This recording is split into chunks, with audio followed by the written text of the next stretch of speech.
Баарыңар жакшы тааныйсыңар. Жанындагы балбанды Акжол Махмудов. Тилекке каршы баарыбыз күткөндөй Кыргызстан чемпионатынан. Быйыл кандай болот? Бул чемпионатка күрөшпөй калып атасың. Эмне себептен? Биринчиден мен травмам дагы деле айыга элек толугу менен. Бираз калдым, коюп турса. Это 20 күн, 1 айдын ичинде Кудай буйруса полный бут айып калса, андан кийин февралдын 20-дан марттын 10-на чейин Байрамия экөөбүз атам үчөөбүз планыбыз боюнча бир турнирге көрүшсөк деп план ойдук. Кайсы турнирди максаттап атасыңар? United World Wrestling календарь боюнча биз карадык, турнирлер пока жок. Ошондуктан ойлоп атабыз, Россиядан бир турнирге көрүшүп, же астагай улук агайлар менен кеңешип дагы бир турнирге барып, может бул турнир бүткөндөн кийин чемпионат Азия лицензион турниринин алдында булар да турнирге барышат. Может ошол жака барып бир старт кылып, өзүн текшерип. Ошондо сиздин салмак 77-тен экөө барып башы мүмкүн экен да. Бүгүнкү чемпион анда сиз ушундайбы? Негизи мен чисто өзүм текшергим келип атат. Эч ким менен тирешип, бирөө менен өзүм кыйын экенин көрсөтүп, Кыргызстанда 77 чемпиону менен барып беттешем деген ой эмес. Чисто өзүм бир жыл көрүшпөй калдым, анткени көрөрмандарым эле эмес, мен өзүм көрүшүм, өзүм да сагынып калдым аябай. Азыркы учурда если мен желание менен биякта любой бала көрөшсө, меникиндей желание менен. Мен ойлойм, тройкага кирбейт деген балдар да чемпион болот. Анткени меники азыр ичимде бир башкача желание бар, бир башкача сезимдер болуп атат. Чемпионатка күрөшкүм келип, даярданып жүргөм. Тилекке каршы даяр болбой калдым. Битке жетишпей калдык.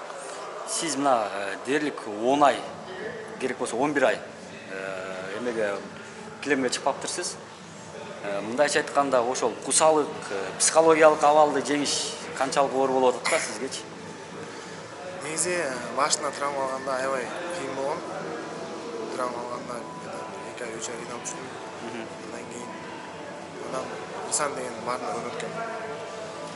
Бирок жакшыга бат көнөткөн. Жаманга көнө албай кыйналып жүрдүм. Азыр эми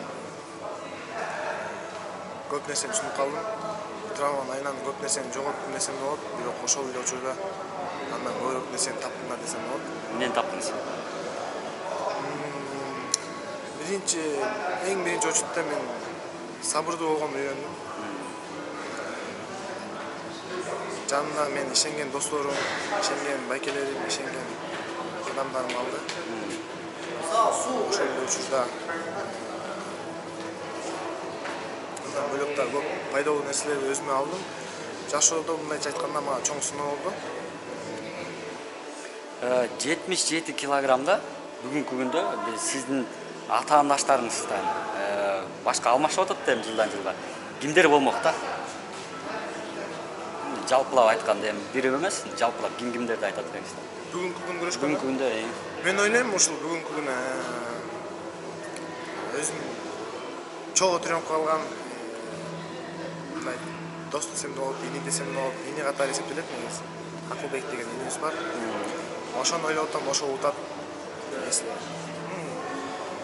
Килем негизи ар кандай көрсөтөт, менин прогнозум ошол болот да. Негизи Акылбектин потенциалын кандай көрөсүз? Акылбек деген таланттуу бала деп көрөм, анткени Акылбек тренировка кылганы аз эле болду. Менин билишим боюнча ал 2015-2014-2016 ушундай баштаган тренировка. 1-2 жылдан кийин Азия мирден результат көрсөткөн бала, аябай таланттуу. Фамилиясына жараша таланттуу. Эми көрөрмандар көп эле кызыктырган суроо. Акжол Олимпиадага шансы барбы, лицензияга катышабы, лицензия алабы деген болот да. Ошого кандай жооп берет экенсиз? Жогоруда айттыңыз, эми учкай айтып өттүңүз, жалпылап айтканда. Эми негизи Олимпиадага шанс менде эле эмес, ар бир балада, ар бир спортсменде бир эле грек-рим күрөшүндө эмес, Кыргызстанда ар бир спортсменде негизи шанс бар, шанс жок деп эч качан айтууга болбойт. Мен үчүн бул эң туура сөз шанс жок деген. Шанс любой жерде, любой балада бар, любой адамда болот шанс. Анын ичинде сизде да. Мен ойлойм, ошол бутум айыгып, жакшы восстановление болсом. Бирок мартта лицензион турнир болот. Барасыз Кудай буйрса. Мартта лицензион турнир болот. Билбейм ага кандай болот. Ал биякта чемпион болгонго негизи барыш керек. Барып ал кандай күрөшүп келет, лицензия ала албайбы. Андан кийин да бир лицензион турнир болот. Демек, мындай экен да, мартта лицензион турнирге бүгүнкү чемпион барат. Эгерде ал жактан результат көрсөтө албай калса, кийинки чемпионат мирага сиз барасыз. Ушундай сыяктуу. Чемпионат мирага кайра отбор болот биякта. Кайра отбор кыласыздар. Негизи ал вопростордун баарын агайлар чечет. Мен эчтеке деп айта албайм. Эчтеке деп. Даже мен азыр эң главный максатым тренировка кылып, Майрамбек агайдан атам айткан болуп.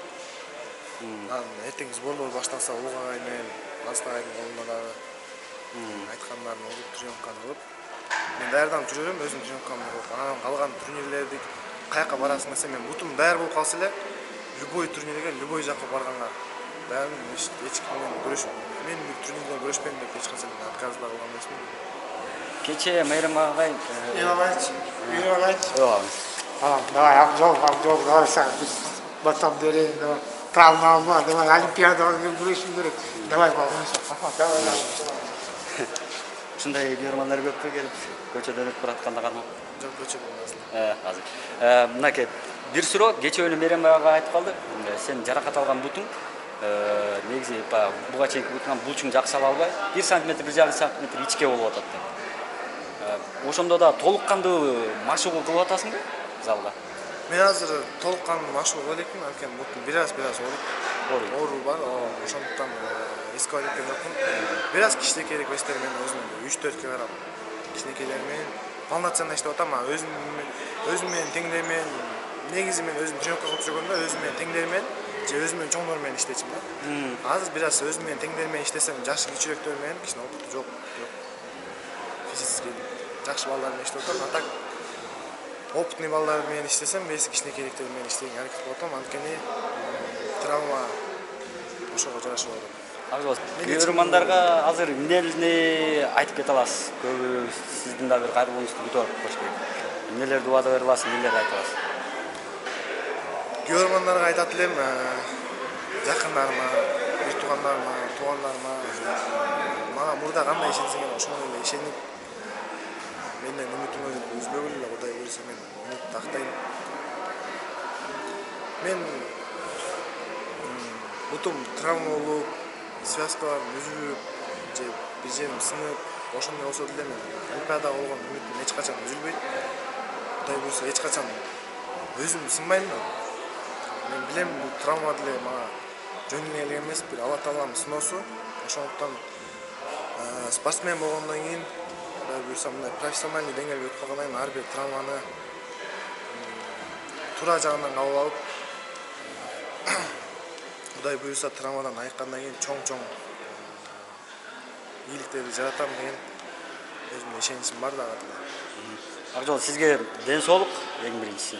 Ийгилик, сизде жоопкерчилик чоң экенин өзүңүз да билип отуп коюшуңуз керек. Ошол ишеничтерди актайсыз деп, Кыргызстанга дагы көп медалдарды, эң негизгиси ошо көпчүлүк тилек кылып аткан Олимпиадага дагы катышып, жакшы бир жыйынтыктар көрсөтүп бересиз деп ишенебиз. Рахмат, чоң рахмат.